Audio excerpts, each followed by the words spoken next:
Muito bom dia, agronegócio. Hoje é quinta-feira, dia 27 de março de 2025. Sejam todos bem-vindos à nossa abertura de mercado que acontece pelo noticiasagricolas.com.br, pelo nosso canal no YouTube, o Notícias Agrícolas Oficial, dando início à programação, à edição da programação da TV Notícias Agrícolas nesta quinta-feira, portanto, neste 27 de março. Nós vamos juntos construindo as nossas notícias, a nossa manhã de hoje com os nossos destaques, entre eles a agenda legislativa do agro, que foi lançada pela CNA ontem no Congresso Nacional, com a presença, inclusive, do presidente João Martins, presidente da CNA, esteve no Congresso Nacional. Vamos falar também sobre o PIB do agronegócio estimado pela CNA.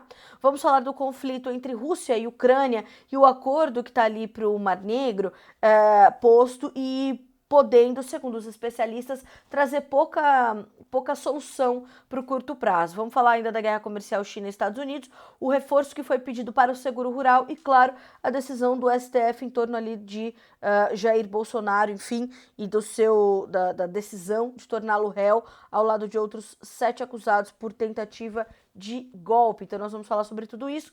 Vamos trazer mais detalhes sobre a jornada BASF-Nuance na Europa. Guilherme Dorigatti visitou uma fábrica de tomates por lá e vai nos trazer todos esses detalhes. Uma cooperativa também, a gente já vai falar sobre tudo isso aqui no Bom Dia Agronegócio, onde você sabe antes e primeiro as informações que direcionam o seu dia e os seus negócios.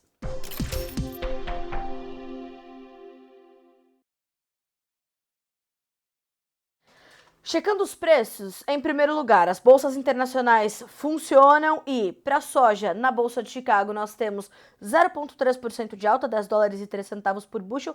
Percebam que o mercado segue lateralizado, trabalhando nesse intervalo de 10 a 10 dólares e meio, sem novidade. Está esperando o relatório do USDA ou os relatórios do USDA na próxima segunda-feira, dia 31.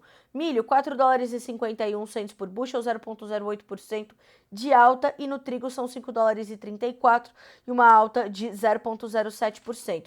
Lembrando que hoje é quinta-feira, dia de Quinta com a Pátria. Aqui no Bom Dia Agro vamos receber Matheus Pereira, diretor da consultoria, para entender esse mercado da soja, como é que os negócios estão fluindo. Vamos falar um pouquinho de milho também, inclusive você quer se adiantar. E aqui o Martim já está perguntando, o Martim Castro, bom dia, tem Matheus Pereira hoje? Tem Matheus Pereira e vai responder tudo ao vivo por aqui em tempo real, viu, Martim? Obrigada pela sua pergunta, você que está nos acompanhando, já vá deixando aqui as suas perguntas e o Matheus vai responder todo mundo aqui ao longo da nossa edição de hoje. Na Bolsa ainda de Chicago, vamos checando os derivados de soja, farelo e óleo, e ambos trabalham com leves ganhos. O óleo sobe 0,5%, tem 42 centos mais 85 por libra. Ontem subiu forte, subiu mais de 1%. O farelo hoje sobe 0,1%, vai a 294 dólares por tonelada curta. Vamos ainda à Bolsa de Nova York, onde o café e o açúcar e agora o algodão emendaram ali no movimento de realização de lucros, de correção. O açúcar vai a 3 dólares e 85 mais 60 por libra, com uma baixa de 1,6%. O açúcar 0,7% de queda, 19 centos mais 21 por libra peso.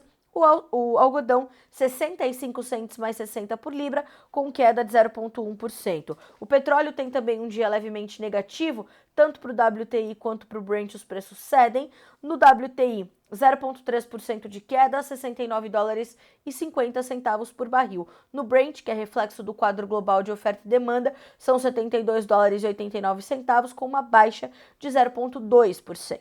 O gás natural tem 2,3% de queda, cai de forma um pouco mais agressiva. O ouro continua subindo e hoje sobe forte, 1,3% de alta, 3.090 dólares mais 59 centos por onça Troy. A prata acompanha, tem 1,5% de ganho também.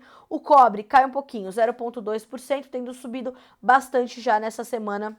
O cobre entre os futuros das commodities metálicas. O dólar index tem uma queda agora de 0,2%, 103.980 pontos. Bolsa de Dalian, mercado futuro chinês. Vejamos como fecharam, portanto, as commodities agrícolas por lá.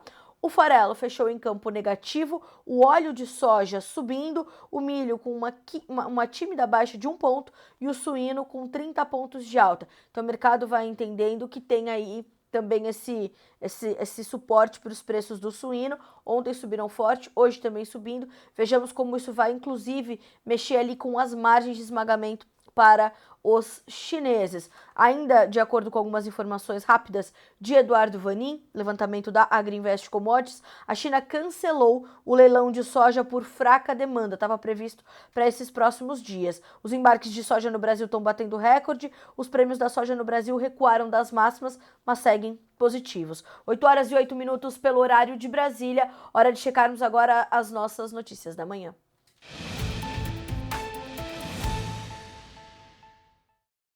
Bom, antes da gente ir para as nossas notícias da manhã, eu quero só fazer um rápido contexto aqui entre o resultado do STF, primeira turma ontem fazendo o julgamento de Bolsonaro e outros 7 acusados. Então, o ex-presidente Jair Bolsonaro foi tornado réu ao lado dessas outras 7 pessoas por tentativa de golpe de Estado e uma série de outras situações ali na denúncia feita pela Procuradoria-Geral da República, pelo Procurador-Geral da República, Paulo Gonet. O ex-presidente, na sequência desse resultado, disse que era um resultado já muito esperado, né? Os seus interlocutores, a sua defesa, todos sabiam, teve uma reação no parlamento muito forte, né? No Congresso Nacional, os parlamentares se posicionaram de forma muito intensa e já era esperado que isso acontecesse. É um julgamento bastante ideológico, é um julgamento político tão somente, e o ex-presidente Jair Bolsonaro disse nesta quarta-feira, em suas primeiras declarações após tornar-se réu em uma investigação que apura tentativa de golpes de Estado e crimes relacionados, que as acusações contra ele são graves e infundadas. Bolsonaro também insinuou que a decisão unânime da primeira turma do STF, que o tornou réu na manhã de ontem, seria resultado aparentemente de algo pessoal contra ele. Em sua fala de cerca de 50 minutos a jornalistas, em que não abriu para perguntas, o ex-presidente afirmou que os comandantes militares jamais embarcariam numa aventura que seria a tentativa de um golpe de Estado. Bolsonaro admitiu novamente, entretanto, que sua gestão chegou a discutir medidas excepcionalíssimas. Ele disse, abre aspas, discutir hipóteses de dispositivos constitucionais não é crime, argumentou ele sem dar maiores detalhes. Em uma segunda entrevista que deu, de cerca de 30 minutos no final da tarde, o ex-presidente rechaçou ter tramado qualquer tentativa de golpe. Ele repetiu que chegou a discutir sim a decretação de um estado de sítio, mas ressaltou que a iniciativa teria de ser formalmente solicitada ao Congresso Nacional, sendo que também deveria se ouvir antes o Conselho da República. Ele ressaltou que nenhuma dessas iniciativas foi adiante. Então, é isso que sabemos. Ele, inclusive, reforçou a sua candidatura para 2026. Enfim, agora temos que acompanhar todos os desdobramentos que vêm depois disso e como esta investigação vai correr. 8 horas e 11 minutos. Agora sim, a primeira manchete efetiva da nossa agenda de notícias dessa manhã de quinta-feira. A CNA, Confederação Nacional de Agricultura e Pecuária, lançou nesta quarta-feira, ontem, o documento elaborado pela instituição que delineia as prioridades e posicionamentos do setor agropecuário brasileiro para os próximos anos. A realização desse evento atende, portanto, o pedido da senadora Tereza Cristina e da deputada federal Marussa Boldrin. No requerimento, elas destacaram a importância da agenda para o futuro do setor agropecuário, com foco no desenvolvimento econômico e sustentável do Brasil. Ela enfatizou, a senadora Tereza Cristina, o papel da agricultura como um dos principais pilares da economia nacional, responsável por significativa parte das exportações, pela geração de empregos e manutenção da segurança alimentar da população. A sessão solene, disse a senadora, visa proporcionar um espaço institucional adequado para discutir esses temas e as políticas públicas que podem ser adotadas para promover a sustentabilidade, a inovação e a competitividade da agricultura e pecuária brasileira. Bom, alguns eixos temáticos foram definidos para que essa sessão ocorresse ontem. Esses 8 eixos foram tributação e política agrícola, meio ambiente e recursos hídricos, direito de propriedade, relações trabalhistas, relações internacionais, infraestrutura e logística, produção agropecuária e educação. Então, tudo isso teve um espaço muito produtivo ontem no Congresso Nacional, com a presença do presidente da CNA, senhor João Martins, que é um profundo conhecedor do nosso agro, um homem que vem lutando pelo setor há décadas e foi recebido, portanto, com todo o respeito e espaço que merece ali ontem, concluindo os trabalhos, portanto. Foi realmente um dia bastante importante para o Congresso Nacional, ao receber principalmente o senhor João Martins, e isso foi ali discutido, portanto. Agora, como as coisas vão caminhar? É isso que nós precisaremos entender. Então, vamos acompanhando, vamos entendendo e vamos também sabendo como esses 8 eixos temáticos terão prioridade, não só no Congresso Nacional, mas como serão discutidos na Frente Parlamentar da Agropecuária. Essa agenda legislativa que a CNA ontem lançou, portanto, durante essa sessão solene do Congresso Nacional, ela vai direcionar os trabalhos e ela vem de uma construção de discussão da própria FPA com a CNA e outras lideranças. A CNA já há alguns anos tem feito rodadas de discussões nas principais regiões produtoras do país para entender quais são os pleitos dessas regiões e criar um plano para que se discuta, por exemplo, o Plano Safra, essa agenda legislativa, e a senadora Tereza Cristina e a deputada Marussa Boldrin, ambas conhecendo o setor, entenderam então a necessidade dessa sessão solene que aconteceu e de fato, como eu disse, foi bastante produtiva. Bom, a segunda manchete, ela diz respeito justamente a alguns cenários que a CNA trouxe ao Congresso Nacional ontem, e essa segunda manchete trata da projeção da Confederação Nacional de Agricultura e Pecuária do país, com uma alta de 5% do PIB do setor em 2025 e um surpreendente aumento dado em 2024. O PIB, o Produto Interno Bruto do agronegócio do Brasil, deverá crescer 5% neste ano, em uma recuperação impulsionada pela expectativa de aumento da produção de grãos e com alta atividade da indústria de insumos agropecuárias, além do setor agroexportador, segundo estimou nesta quarta-feira a CNA. O PIB do agronegócio, disse a CNA, deve crescer em 2025, mas os cenários externo e interno, política fiscal, câmbio, inflação e taxa Selic são e serão desafiadores para os produtores rurais brasileiros. O PIB do agronegócio, que responde por mais de 20% do PIB total do país, deve crescer no ano que vem, com a expectativa de uma safra recorde 2024-25, após uma quebra de produção na soja e no milho em 24, os dois principais cultivos em termos de volume no país. O indicador caminhava para uma nova queda anual em 2024, porém, os resultados, mais uma vez, surpreenderam no final do ano e o PIB do setor deverá terminar com uma alta de 2%, impulsionada pelo crescimento da economia nacional, maior produção pecuária e recuperação do consumo de produtos de maior valor agregado, como, por exemplo, carne e derivados de leite. Já o valor bruto da produção agropecuária do Brasil, o VBP, deve crescer 7% nesse ano de 2025, totalizando uma receita de 1,4 trilhão de reais, após aumentar apenas 0,3% em 24, ano em que o segmento deve encerrar com um recuo neste indicador, no VBP, de 2,5%, sendo compensado por um crescimento de 6,2% da pecuária para 453,3 bilhões de reais. Com a esperada recuperação da safra, cujo plantio da soja 24-25 está caminhando para o encerramento. O plantio não, né? A colheita.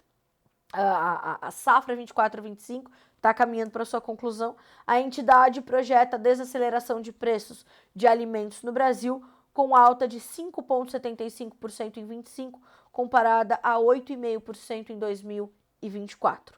Então, a Confederação ainda citou uma estimativa da Conab, que aponta para uma safra recorde de grãos. O último número da Conab foi de 322,5 milhões de toneladas, uma alta em relação à safra 23-24 de 8,2%.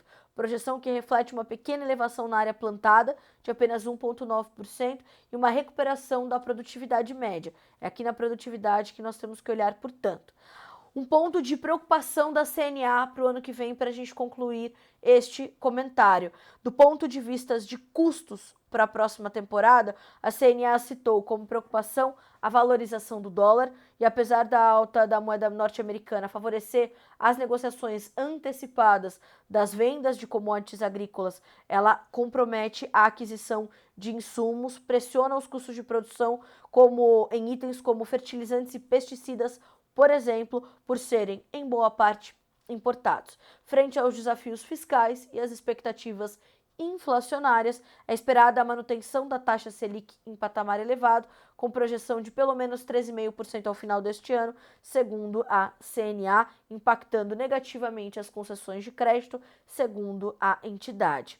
Fechando, o agro precisará se organizar para fortalecer a gestão de riscos, manter o crescimento das fontes alternativas de financiamento, como o mercado de capitais, e adotar estratégias que assegurem a sustentabilidade econômica diante do aumento nos custos de produção. Fecha aspas para a CNA, portanto. Então, temos esses desafios postos à mesa, essa perspectiva da CNA e a CNA fazendo aquela rodada de negociações também, de discussões, melhor dizendo, com as federações, as instituições locais, estaduais, os produtores rurais, sindicatos rurais, para construir um documento também e entregar para a construção e discussão do plano safra, entre governo, poder executivo, poder legislativo. Vamos entender como vem o plano safra 2025-26. Há muitas preocupações em torno dele até esse momento. São 8 horas e 19 minutos pelo horário de Brasília. Quero agradecer ainda a continuidade da chegada da nossa audiência. Bom dia para a dona Eliana, bom dia para o Márcio,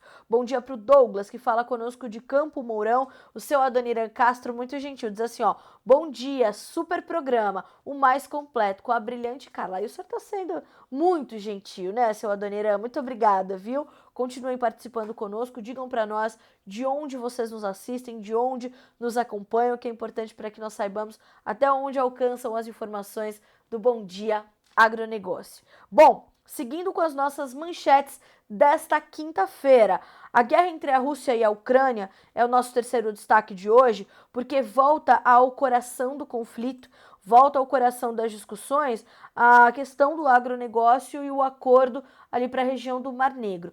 Durante o conflito, que já dura anos, nós vimos mais de uma vez o corredor humanitário no Mar Negro ser uma alternativa para que o escoamento das exportações, em especial ucranianas, continuassem a acontecer. A Ucrânia é uma potência agrícola bastante forte, é o maior exportador de óleo de girassol do planeta, é um dos maiores exportadores de trigo do mundo e ela tem um impacto forte no comércio global de produtos agrícolas, portanto. E quando esse conflito começou e a região do Mar Negro se tornou muito insegura e afastou ali embarcações, empresas inteiras de logística disseram não mais fazer essas rotas, houve de fato um problema muito sério, os preços sentiram imediatamente, os fretes marítimos sentiram imediatamente e foram ali tendo autoridades não só aliás, nem da Ucrânia e da Rússia, mas autoridades de outros países, a ONU, tentando costurar esses acordos para que fluísse melhor o comércio e o escoamento desses produtos.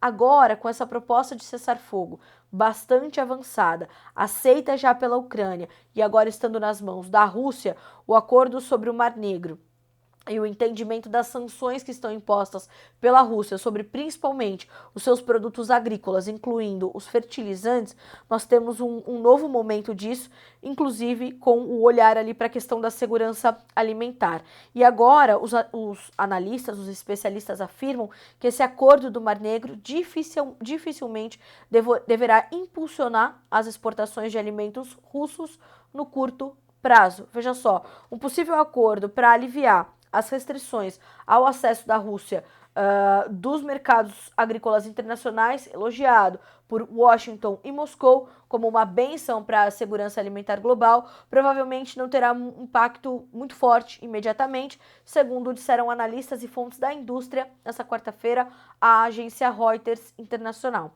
Mas o acordo mediado pelos Estados Unidos, se acontecer, poderá promover as ambições de longo prazo do presidente Vladimir Putin de se posicionar a Rússia como uma superpotência agrícola e garantir um aumento muito necessário nas receitas cambiais. Os Estados Unidos fecharam acordos separados nessa semana com a Ucrânia e a Rússia para interromper seus ataques marítimos no Mar Negro e interromper ataques contra alvos energéticos, como Washington concordando em ajudar a suspender algumas sanções ocidentais contra Moscou. Em uma explicação dada no X na terça-feira, a rede social, antigo Twitter, Kirill Dmitriev, chefe do Fundo Soberano da Rússia e enviado especial de Putin para a cooperação econômica internacional, elogiou o acordo por garantir, abre aspas, suprimentos essenciais de grãos para mais de 100 milhões de pessoas. E um porta-voz da ONU disse na quarta-feira que isso daria uma contribuição crucial para a segurança alimentar global. Porém, Andrei Sizov, da consultoria Sovecon, que é uma das principais quando o assunto é o mercado russo, essa consultoria é uma referência, portanto, para este mercado, disse que as exportações russas de grãos e fertilizantes já alcançaram níveis recordes durante esse conflito com a Ucrânia, sem grandes incidentes de segurança relacionados à guerra que afetassem a infraestrutura de exportação de grãos. A Ucrânia foi mais duramente atingida quando esse é o assunto. Diversas infraestruturas ucranianas foram afetadas ali na região do Porto de Danúbio e tudo mais, de outros portos também, sentindo essa pressão mais forte dos ataques russos, e eles foram justamente no coração da economia ucraniana, afetando, portanto, essas exportações. Então, o Andrei Sizov faz esse ponto a mais, porque, de fato, a Rússia não sentiu tanto quanto sentiu a Ucrânia. Ele disse: tanto as exportações ucranianas quanto as russas do Mar Negro estão atualmente ocorrendo sem grandes problemas significativos, sem uma trégua oficial estabelecida e sem quaisquer acordos de grãos. O cenário básico é de que as exportações continuarão como estão. Para concluir, os comerciantes agrícolas russos e seus parceiros em mercados que a Rússia considera amigáveis geralmente encontraram maneiras de contornar as sanções ocidentais, que são vistas como um incômodo mais do que como um grande obstáculo. Então veja, esse acordo está sendo construído, volta ao centro das discussões, mas os especialistas afirmam que o impacto prático no mercado deve ser pouco. O mercado do trigo ontem sentiu um pouquinho mais, perdeu de forma um pouquinho mais intensa em Chicago, nas outras bolsas internacionais também. Então essa confusão na cena geopolítica impacta diretamente o mercado do trigo. O trigo é uma das commodities mais comercializadas do planeta. Em todo o ano, e se a gente considerar o ano normal, o ano civil, não o ano safra, tem trigo sendo colhido em algum momento, em alguma parte do mundo. E o que nós vivemos hoje no mercado do trigo é um cenário desequilibrado, a oferta menor do que o consumo, e isso trazendo um pouco mais de segurança, o efeito psicológico sobre o mercado ele é imediato. Então ontem na Bolsa de Chicago as cotações caíram, hoje já voltam a subir um pouquinho, os preços nesse momento tem uma pequena baixa de 0,25 a 0,75 nos contratos mais negociados. Então o mercado vai trabalhando com essas notícias, sem especular muito, mas de olho em todos os desdobramentos. São 8 horas e 26 minutos pelo horário de Brasília. Agora nós vamos mais uma vez à Europa, nós estamos viajadores essa semana, vamos continuar recebendo as informações importantes que Guilherme Dorigatti nos traz sobre a produção de tomate na Europa. O Notícias Agrícolas foi conhecer a maior cooperativa de tomates do continente europeu, a CASE, e ela fica ali também na região de Almeria e tem mais de 1.700 produtores de tomates cooperados. Vamos acompanhar essas informações exclusivas de Guilherme Dorigatti.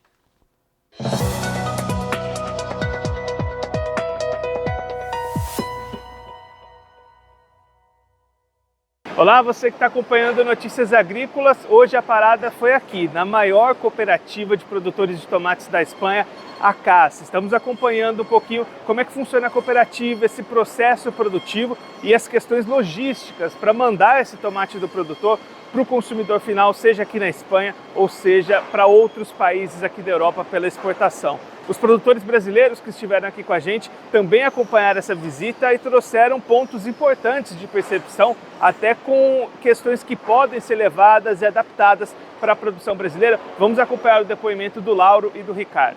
A visita é muito proveitosa, né? A gente está vendo aí muitos tipos de classificação de tomate, a forma melhor de comercialização. Isso enriquece muito o nosso trabalho do dia a dia. São muitas novas ideias para a gente levar para a nossa cidade, para o nosso Brasil e para o nosso segmento do tomate. A tecnologia mostra que a inovação pode atravessar fronteiras, sabe? É algo inovador, totalmente diferente que a gente tem no Brasil, que vai nos ajudar muito devido à dificuldade que a gente enfrenta da mão de obra qualificada. É a tecnologia ajudando a sociedade junto com o produtor, onde vão auxiliar as pessoas a forma de organização, forma de produção, forma de qualidade, sabe, na venda. Mi nombre, me llamo Federico Castellón, soy subdirector del Departamento Técnico de ICASI y nos encontramos en ICASI, que es la productora de tomates mayor de Europa. Posee 80 años de experiencia, 1.500 agricultores y alrededor de 1.800 hectáreas. Producimos alrededor de 220 millones de kilos anuales, con un volumen de negocio alrededor de 250, 260 milhões de euros. Saindo daqui, a nossa viagem continua. Hoje tem mais uma etapa da jornada BASF Núñez. Vamos sair aqui da Espanha, vamos para a Holanda e você continue ligado no Notícias Agrícolas, acompanhando a gente através dessa jornada, conhecendo a produção de tomates aqui na Europa. Você é nosso convidado.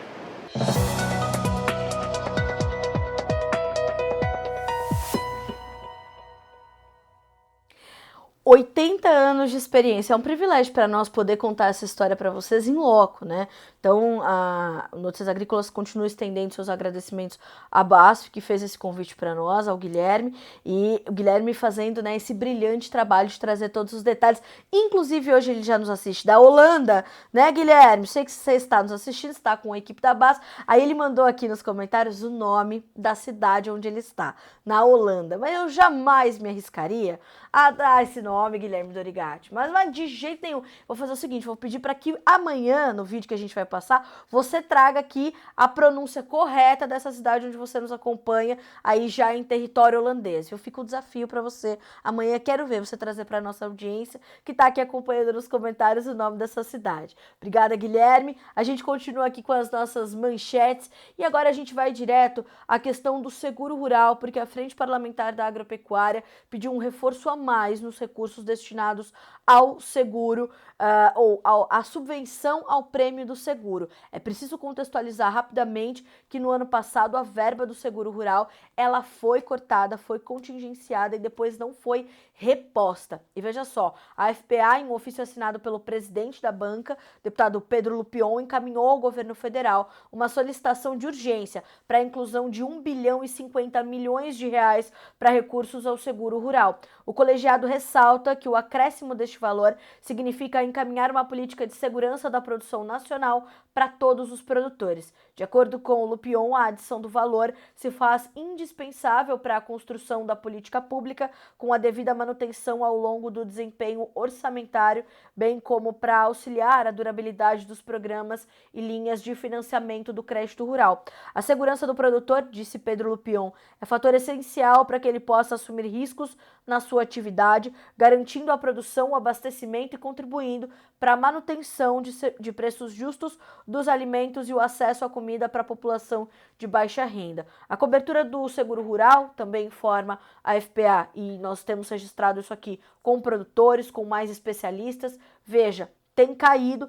mesmo diante de eventos climáticos extremos cada vez mais frequentes e severos, como o El Niño e o Laninha. A ausência de uma política robusta de mitigação de riscos, tem agravado a inadimplência no crédito rural, que triplicou em operações de mercado no último ano, o que torna o acesso ao financiamento ainda mais difícil para os produtores. Enquanto isso, programas como o Proagro, que deveriam servir como rede de proteção, apresentam ineficiência e elevado custo. Em 2023, o Proagro teve uma sinistralidade de 428% e custou 10 vezes mais ao governo que o PSR, o Programa de Subvenção ao Prêmio do Seguro Rural, mas cobriu uma área menor. Essa é uma crítica sempre dos especialistas, sempre o seguro mais caro com uma cobertura mais restrita. E isso é muito grave. Um país com a proporção que tem o Brasil, com as características naturais que tem o Brasil, deveria ter um seguro mais eficiente. É sabido que grandes nomes têm discutido, inclusive, no Ministério da Agricultura, uma reforma do nosso programa de seguro. Estamos de olho, estamos acompanhando. São 8 horas e 32 minutos pelo horário oficial de Brasília. Ao olhar para os preços da soja na Bolsa de Chicago, vocês têm visto que falta força para o mercado reagir. O mercado vai trabalhando num intervalo curtinho de preços, porque faltam-lhe novidades. Aqui no Brasil, os destaques continuam sendo os prêmios. Como é que isso está impactando nos nossos negócios, na nossa comercialização? Assunto para a gente tratar agora no nosso quadro de entrevistas aqui no Bom Dia Agronegócio.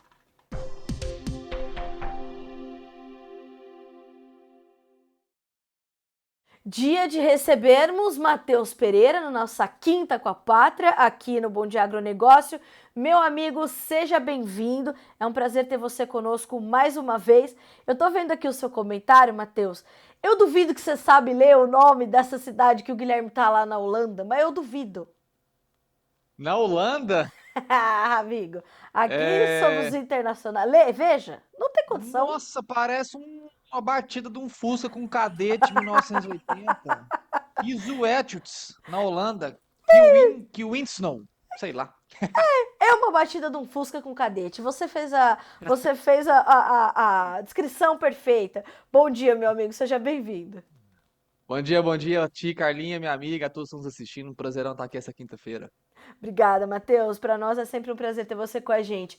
Meu amigo, eu quero ir direto para o mercado brasileiro, porque esse Chicago, nesse chove não molha, a gente trata dele já já, mas eu quero entender de ti como é que o produtor brasileiro, nesse momento, está dividindo as suas atenções entre esses prêmios ainda altos da soja no Brasil, a comercialização dessa soja 24-25, que a gente está terminando de concluir essa safra, ao passo em que ele tem que olhar para plantio de safrinha de milho e preços que também estão ali exigindo um pouco mais da nossa energia. Carla, essa semana a gente vai entrando no período, né, onde grande parte da base produtiva precisa fazer vendas, né, para honrar seus compromissos financeiros, em especial aqui, né, no coração da produção, né, nacional, aqui no centro-oeste do nosso país. E é comum, né, a gente ter produtores mais aptos, né, à entrada ao mercado, à necessidade de venda, para honrar esses boletos aí no final do mês de março, no final do mês de abril.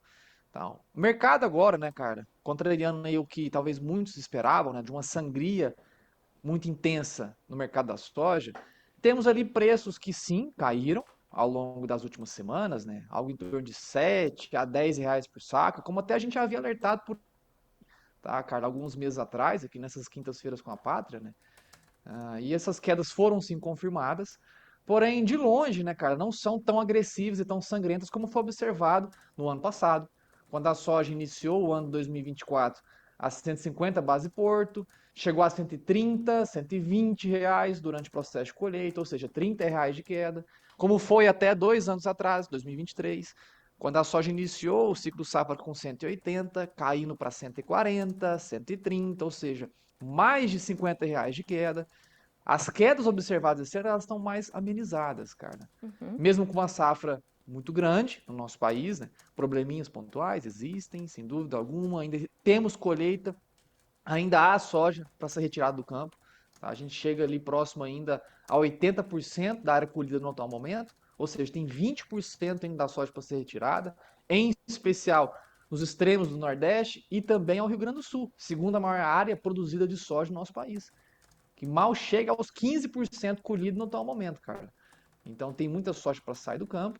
E aquela percepção, cara, inicial, de que o mercado viria uma safra extraordinária, produtividades exorbitantes, de fato tivemos no primeiro terço da safra nacional, entrando num terço regular na segunda metade do mês de fevereiro, e agora março, né, nessa reta final de colheita, mostrando ali problemas, tá, cara? Problemas que vêm tirando, né, aquela safra extraordinária para uma safra ainda boa, uma safra ainda cheia, inegavelmente uma safra já recorde, tá, cara? Mas aonde dificulta, né, o mercado a precificar a nossa soja com quedas mais profundas, né? Certo. Reflexo de tudo isso, como você disse, prêmios. Os prêmios é o puro reflexo, né, de uma demanda muito aquecida tá? E uma dificuldade na originação. Então, o mercado por agora ele aquece por essa necessidade da base produtiva em fazer vendas, em honrar seus compromissos financeiros. Porém, diferente de anos anteriores, né, dos 2 últimos anos em principal, a gente tem um mercado muito mais estabilizado por agora. Caiu, sem dúvida alguma, mas não quedas tão sangrentas quanto observado nos 2 últimos anos, cara. E como que isso, Matheus, tem impactado na nossa comercialização? Ontem eu ouvi do seu conterrâneo, o senhor Enio Fernandes, também aí de Goiás, da terra, uma comercialização em 55%. E ele me dizia, como você me disse também na semana passada, que é um ritmo de negócios um pouco melhor do que no ano passado. E isso reflete também essa gestão diferente do produtor diante de um comportamento diferente do mercado. Você está um pouco alinhado com esse número, algo como 55% da nossa safra já comercializado, o número da pátria é um pouquinho diferente, e como é que você está avaliando o comportamento comercial dos produtores brasileiros nesse momento, dessa base produtiva que, inclusive, precisa fazer negócios para cumprir aí seus compromissos nos próximos meses, Matheus? Cara, vamos lá. Primeiramente, um grande abraço, meu amigo Enio Fernandes, meu conterrâneo, grande amigo aqui, realmente, do mercado. E o número assim pode estoar percentualmente um pouquinho para cima, um pouquinho para baixo, mas muito em linha, né? Eu acho que quem traz talvez números muito diferentes, né, dessa um pouco mais da metade da safra já comercializada hoje no Brasil é porque está realmente destoante do que da realidade dentro do campo, tá? Então, realmente a gente tem um pouco mais da metade da área da soja produzida no Brasil já vendida, só que em percentual ele parece estar dentro da regularidade, cara. Só que quando a Certo. gente vai para volumes totais comercializados, né, a produção total brasileira, nunca tivemos uma safra acima de 160 milhões de toneladas. A gente está falando que dessas 166, 167 milhões, já temos ali quase 90 ou quase 100 milhões de toneladas já vendidas ao mercado. Ou seja, o total comercializado pela base produtiva, ele é sim muito superior ao ano passado, quando a gente vê em valores absolutos, não só em percentuais. Tá? O que mostra realmente essa ânsia da base produtiva, do produtor rural, né, em ter a necessidade de avançar com as vendas para honrar seus compromissos esse ano. Esse ano não é um ano onde a gente teve uma plena disponibilidade de crédito, baixa alavancagem financeira, de crédito no mercado hoje dentro do nosso Brasil.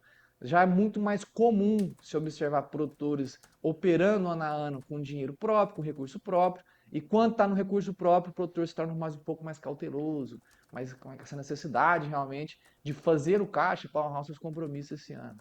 Então a gente tem sim um volume total de soja comercializada muito elevado, cara, que garante, né, boa parte desses compromissos de março e abril. O que é, enfim, muito saudável ao nosso setor por agora, tá? Cara, a gente tem ah, realmente uma percepção que o mercado se preparou, tá? O produtor rural se preparou para a entrada de março, se preparou para a entrada de abril, e por isso que a gente vê essa dificuldade na originação do novo grão. O produtor preparado, já garantido as vendas para o final de março, garantido as vendas para cobrir o caixa no final de abril, ele não tem mais a necessidade de ficar colocando a mercado. Por isso que a gente vê esses prêmios sustentados, né? Mesmo com a safra elevada, uma demanda recorde e uma dificuldade na originação. Então tudo se converge realmente nessa entender qual a mecânica hoje do mercado. Apesar de percentualmente regular, as vendas, né, da base produtiva no país, o valor absoluto de soja vendida, de receita criada, é superior ao ano passado, cara. Então, é mais preparado. O mercado hoje ele não tem essa necessidade da sangria, não tem esse, como foi observado no ano passado, essa época do ano, produtores rurais em grande parte do Brasil sedentos para fazer vendas e o comprador simplesmente de braços cruzados. Toda hora batia uma dezena, uma centena de vendedores de soja na porta desses compradores, das trades, cerealistas, indústrias, diferente desse ano, onde a gente tem uma dificuldade enorme na originação, mantendo esses prêmios de exportação elevados, né, e mantendo o mercado um pouco mais estático por agora, cara. Matheus, isso é, como é que você avalia esse comportamento do produtor? Ele faz isso porque ele tem um pouco mais de conhecimento, de serenidade, para participar, como você falou, o produtor não tem necessidade dessa sangria. O que que isso nos diz efetivamente? Que ele está fazendo uma gestão mais eficiente ou que ele está de fato aguardando para ter algumas certezas que ainda estão postas na mesa do mercado? As cartas estão ali colocadas, mas ele precisa ter algumas certezas. A guerra comercial é uma, a safra americana é outra, a conclusão da nossa safra é outra, o comportamento da demanda chinesa é uma situação evidente, está posta, está concentrada aqui no Brasil. Mas, enfim, ele vai esperando algumas dessas certezas ou ele vai esperando somente preços que atendam melhor às suas margens? Como é que a gente tem que avaliar esse comportamento do produtor que é, portanto, diferente de anos anteriores? Matheus? Carla, a gente até recebeu um cliente aqui ontem de São Paulo, visitando nossa sede. Cliente antigo da Pátria, já atendia ele há mais de 8 anos. A gente não se conhecia presencialmente, fisicamente, né? Ele veio aqui ontem para a gente se conhecer e depois de quase uma década, né, dessa relação conosco. E ele me disse assim: gato escaldado tem medo até de água. Tem medo de água, né? O produtor está muito preparado esse ciclo do safra porque tomou no lombo o ano passado. A gente, por muita distorção mercadológica, grandes problemas de safra aqui dentro do Brasil, criou uma percepção que a safra era extraordinária durante esse mesmo período do ano passado. O mercado veio colocando pressão muito grande aos preços nesse mesmo período do ano passado.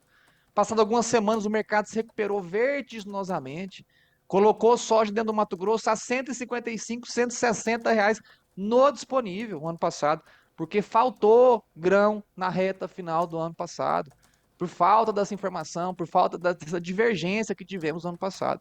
O produtor tomou no lombo, calejou, gato escaldado tem medo de água. Ele iniciou o ciclo safra 24 e 25 com muito mais sentimento dessa necessidade de sobrevivência. A gente não tem um mercado animado, a gente não tem um sentimento do nosso setor da agropecuária com muito ânimo por agora.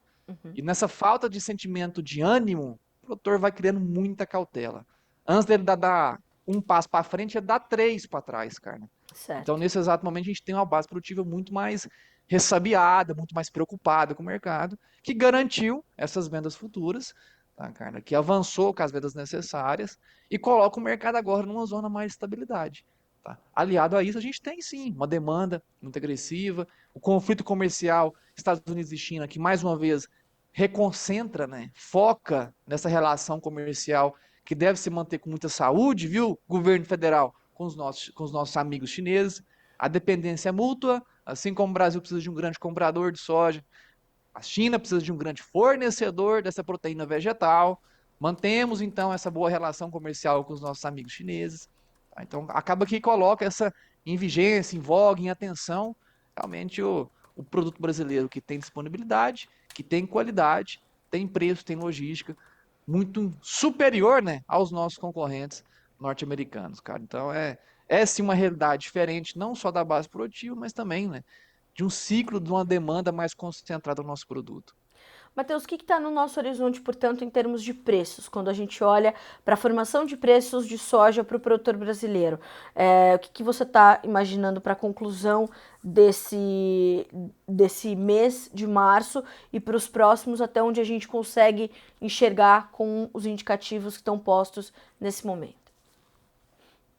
Eu tenho paridade de exportação, preço porto hoje, Paranaguá, a R$ 127 no disponível, tá? Como eu disse, essa reta final de mês ainda tem muita necessidade de venda, produtores rurais ainda precisando, alguns, né, fazer essa colocação no mercado para honrar esse compromisso.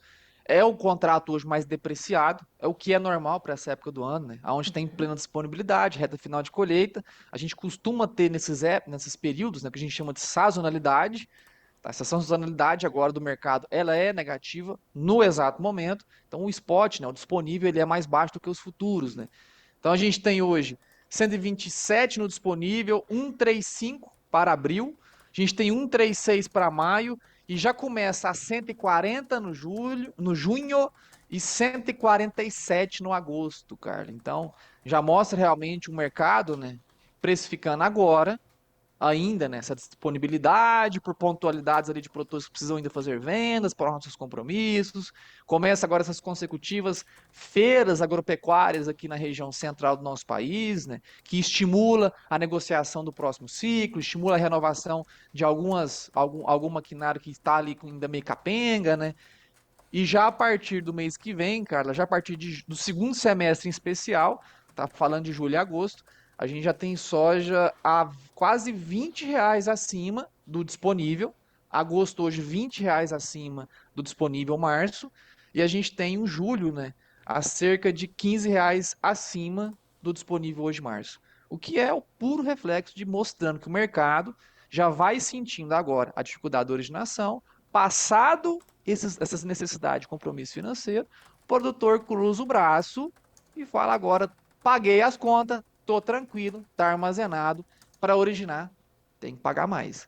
Então o mercado já se desenhando, cara, para um segundo semestre bem mais animado. Eu ia te perguntar isso, se dá para segurar e aproveitar esses preços ou travar esses preços para frente, fazer essa posição mais alongada, se dá para esperar, é jogo positivo para o produtor. Quem pode, Carla, espera. exatamente. Essa conta tem que ser feita porque existem realidades diferentes no nosso país, né? Esse preço é base porto, a gente tem regiões com enorme dificuldade logística, como é o caso da Rondônia. Hoje, talvez a pior logística do país está dentro do estado da Rondônia. Mas meus conterrâneos também, meus amigos rondonienses, quando a gente tem muitos problemas é porque tem muito a ser melhorado daqui para frente. Então, olhando para o horizonte, realmente é um espaço de crescimento muito grande, né, nesse estado rico como é o estado da Rondônia. Porém, fazendo conta em relação ao que você tem de preço hoje, como é o seu sistema de armazenagem, se é próprio, se é terceirizado, quanto que está realmente a precificação no teu mercado local. Tá? Então, levando em consideração o carrego dessa soja, a gente tem que ter uma conta inferior ao que o mercado já paga hoje de diferença entre vender agora ou as vendas, né, de julho e agosto. Se essa tua conta ela for inferior, né, vale a pena sim você pensar já num travamento futuro, garantindo a segurança dessa soja no disponível. Tá? Esses cálculos têm que ser entendidos particularmente, cara. Por isso que eu sempre sugiro você procurar um profissional, né? Aqui na Pátria Agronegócio temos a maior e mais assertiva equipe de mercado em todo o Brasil. Com certeza a gente pode te ajudar, meu amigo. Mas é um mercado que se mostra assim, bem mais animado. Tá? Com essa dificuldade no Brasil, na originação, uma demanda muito aquecida e também a tensão na safra norte-americana, cara. Estamos em turno de safra agora, na Argentina, tá? Temos com o nosso encarregado, Paulino Lescano, que está fazendo o tour de safra da pátria esse ano dentro do território argentino. E já no mês de junho, passo todo o mês de junho lá nos Estados Unidos, rodando todo o cinturão agrícola, pois os Estados Unidos esse ano é o grande foco da atenção, da composição de área soja e milho, que é um outro fator também bem positivo, né, ao horizonte de longo prazo da soja, viu, cara? Matheus, a gente tem uma pergunta aqui do Mário Dossi, mas a gente não tem tempo para respondê-la por conta do nosso tempo encurtadinho. Vou fazer o seguinte, terminando o Bom Dia Agronegócio, eu vou entrar em contato contigo, a gente traz essas informações e eu vou trazer uma notícia exclusiva aqui também com o Olhar da Pátria para o milho, respondendo direto para o Mário Dossi. Combinado assim? Combinado, minha amiga, combinadíssimo. Fechado, fechado. Obrigada, meu amigo. É um prazer sempre estar com você toda quinta-feira aqui. A audiência está sempre te esperando, como você bem sabe. Obrigada, já tô te esperando para quinta-feira que vem estarmos juntos novamente aqui na nossa Quinta com a Pátria. Matheus, obrigada, meu amigo. Um abraço para você e para todo esse timaço que tá aí que eu tô vendo. O timaço da Pátria. Obrigada, meu amigo. Vamos junto, Carlinha. Sempre. Tamo firme igual prego na aroeira. Pode ter certeza que a gente tá junto. O Ronald tá passando aqui atrás de mim, mandando um tchau pra ti também. Obrigada. Olha o chapéu do Ronald. Esse aí é o figura, esse aí é o fera. Esse é o da presepada, é o bigode da presepada da pecuária aqui. Esse é o fera, esse é o fera. Um Mas tá abraço combinado, pra a ele gente também. alinha aqui no particular para responder Fechado. o amigo sobre o mercado do milho. Um abraço a ti, a todos, fiquem com Deus, até a próxima quinta. Fique com Deus, meu amigo. Um abraço pra você também. Até mais. Bom, senhoras e senhores, aí é o único, né, Matheus Pereira. Quero agradecer. Mário, tô vendo aqui a sua pergunta sobre o milho. Eu tô construindo essa notícia sobre a segunda safra de milho. Terminando o Bom Dia Agronegócio, vou me dedicar a ela. Pode já atualizar o portal aqui, o noticiasagricolas.com.br. A resposta do Matheus vai estar lá pra ti, viu, meu amigo? Obrigada pela pergunta. E na semana que vem a gente discorre um pouquinho mais sobre o milho aqui na Quinta com a Pátria, no Bom Dia Agronegócio. Quero agradecer ao restante da nossa audiência. Obrigado a todos. Caio, tô aqui com a sua pergunta também, vou levar para o Matheus e a gente junto vai construindo. Obrigado a todos que estiveram conosco. Na sequência, venham Realidades da Safra na nossa TV Notícias Agrícolas, hoje ainda com Letícia Guimarães, já que o Guilherme tá lá na Europa fazendo pegadinhas com os nomes das cidades holandesas para nós, né? Amanhã ele tá de volta conosco também, então continue nos acompanhando para ser sempre o produtor rural mais bem informado do Brasil. Bom dia e bons negócios.